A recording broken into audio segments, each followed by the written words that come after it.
அனைவருக்கும் வணக்கம். விதம் விதமாக பூக்களை வச்சும் விதம் விதமாக இலைகளை வச்சும் நிறைய வீடியோக்கள் பண்ணி காமிச்சிருக்கேன். இந்த வீடியோவிலையும் இன்னும் புதுமையாக இலைகளை வச்சு அழகான ஒரு ஜடைவேணி எப்படி பண்ணலாங்கிறத பற்றி பண்ணி காமிக்க போகிறேன். இந்த செடி ஒரு அலங்கார செடி. இந்த செடியின் இளந்தளிர்கள் நல்ல சிகப்பாக பார்க்க அழகாக இருக்குது.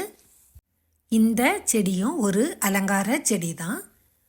இந்த செடியின் இலைகள் பச்சை நிறத்துடன் ரோஜா பூ போலவே இருக்குது பார்க்குறதுக்கு. ஆனால் இது பூ இல்லை, இலைகள் தான். இந்த இரண்டு விதமான அலங்கார செடியின் இலைகளை வச்சு தான் ஜடவேணி பண்ணி பார்த்தேன். ரொம்ப ரொம்ப அழகாக வந்தது.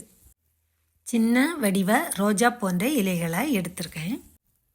இந்த செடியின் தளிர் இலைகளையும் தரமான இலைகளாக பார்த்து பறித்து கலெக்ட் பண்ணிக்கணும். பூக்களை வச்சு பண்ணின ஜடைவேணி எவ்வளவு அழகாக இருக்கோ அதை விடவும் ஒரு படி மேலே இன்னும் அழகாக இருக்குது இந்த இலைகளை வச்சு பண்ணின ஜடைவேணி. இந்த வேணி பண்ணுறதுக்கு உள்ள நூல் தான் எடுத்திருக்கேன். 2 சுற்றி 2 முடிச்சு நல்ல இறுக்கமாக போட்டுக்கணும். உள்ள நூலை பொறுத்தவரையில் நூல் நல்லா இழுத்து கொடுக்கும். அதே நேரத்தில் முடிச்சு நல்ல டைட் ஆகும். இலைகள் அங்கே எங்கே நகலாமல் ஒரே ஷேப்பில் அழகாக இருக்கும். வீடியோவில் தெளிவாக தெரிவதற்கு 2 நிற உல்லன் நூலை பயன்படுத்தியிருக்கேன். பச்சை உல்லன் நூலையும் இறுக்கமாக கட்டி 2 முடிச்சு போட்டுக்கணும். 3 இலைகளை வச்சு முதல் முடிச்சு போட்டுக்கலாம். வேணி பண்ணுறதுக்கு முக்கியமான டிப்ஸ் என்னென்னா, முடிச்சை இலையின் மேல் பக்கமாக போடாமல் இலையின் அடிப்பக்கமாக போடணும். ஏன் அடியில் முடிச்சு போடுறோன்னா, வேணி கட்டி முடித்த பிறகு பார்க்குறதுக்கு அழகாக இருக்கும். முடிச்சுகள் மேலே தெரியாது. இந்த 2 விதமான இலைகளுமே பல நாட்கள் வாடாமல் இருக்கும். அதனால் அதிக நாட்கள் வச்சு பயன்படுத்திக்கலாம். திக்கான இலைகள் சீக்கிரம் வாடாது. அதனால் திக்கான இலைகளை பயன்படுத்தி ஜடை வேணி பண்ணி பாருங்கள். பல நாட்கள் வச்சு யூஸ் பண்ணிக்கலாம். இந்த இலையில் நல்ல வாசனை இருக்குது. பூக்களை வச்சு மட்டும்தான் ஜடவேணி பண்ணணுங்கிற அவசியம் இல்லை. இலைகளை வச்சும் ஜடவேணி பண்ணலாம். கலரான இலைகள் இருந்தால் அதை மேட்ச் பண்ணி அழகாக ஜடவேணி பண்ணலாம். இந்த இலை ஜடவேணியும் ரொம்ப அழகாக இருக்குது பார்க்குறதுக்கு. பூக்களை வச்சும் இலைகளை வச்சும் விதவிதமாக கட்டிய வீடியோக்கள் ஜெய்கா தமிழ் சேனலில் இருக்குது. ஜெய்கா தமிழ் சேனலை சப்ஸ்கிரைப் பண்ணி வச்சுக்கிட்டிங்கன்னா நான் போடக்கூடிய ஒவ்வொரு வீடியோவும் உடனுக்குடன் நோட்டிஃபிகேஷனாக உங்களுக்கு காமிக்கும். பார்த்து தெரிஞ்சிக்கலாம். இலைகளை வச்சு பண்ணக்கூடிய இலை ஜடைவேணிகளை மிஸ் பண்ணிடாதீங்க. கண்டிப்பாக பண்ணி பாருங்கள். ரொம்ப அழகாக இருக்கும். முக்கியமான டிப்ஸ் என்னென்னா, நூல் தெரியாமல் இலை ரோஜாக்கள் ஒன்றோடு ஒன்று கரெக்டாக பொருந்தும் மாதிரி வச்சு பார்த்து அப்புறமா முடிச்சு போட்டுக்கணும். மேல் பக்கமாக போடக்கூடிய முடிச்சை தான் அடிப்பக்கமாக வச்சு கட்டியிருக்கேன்.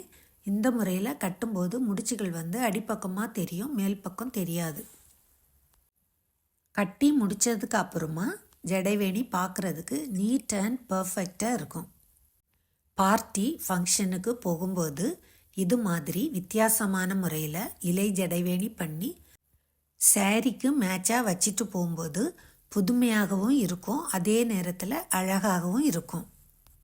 இலைகள் கிடைக்கல, பூக்களை வச்சு இந்த முறையில் எப்படி ட்ரை பண்ணலாம் அப்படின்னு நினைக்கிறவங்க இந்த முறையை ட்ரை பண்ணி பாருங்கள். அதிக நேரம் வாடாமல் இருக்கக்கூடிய தாமரை பூவின் நடுப்பகுதியில் உள்ள ஒல்லியான இதழ்களையும் அதோடு ரோஜா பூக்களையும் மேட்ச் பண்ணி இந்த முறையில் ஜடவேணி பண்ணி பாருங்கள்.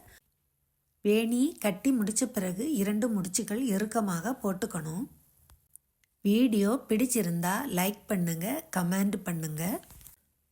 இந்த ஜடவேணியை பின்னல் போட்டு நேராக வைக்கலாம், கொண்டை போட்டு வளைச்சும் வைக்கலாம்.